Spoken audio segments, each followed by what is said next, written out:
Tad tu vēl jūtās? Ļoti labi. Dubšīts aizsargāts.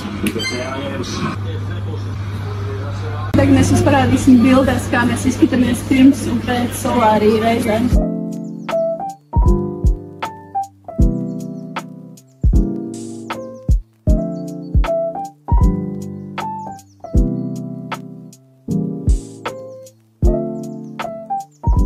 Ja jūs, protams, skatās hokeju, bet runājot par aizsardzību, mēs Evijai pajautāsim, kā tev liekas, kurš Latvijas vārdsargs ir labāks? Elvis labāks. Bet jūs esat aizmirsuši par vēl vienu aizsardzību. Lūdzu. Tas ir ādas mitrinātājs. Jums viņš jālieto gan pēc solārija, gan mājās pēc dušiņa.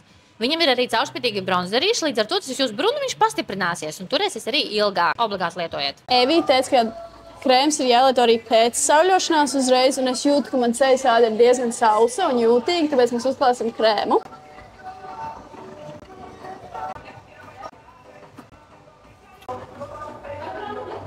Man ļoti interesē stāvošais. Ejam, parādīšu. Evija parādīs ātro instruktāžu stāvošajam solārijam. Ejiet iekšā. Starta poziņa, rokas augšā, durtiņas ciet un atā.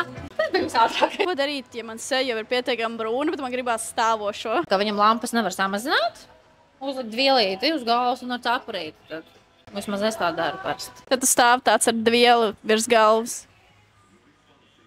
Teiksim, atā Evijai. Paldies! Parādīsim, kā mēs izskatāmies dienas gaismā. Čau! Es dienas gaismā. Es dienas gaismā. Subscribe to my channel.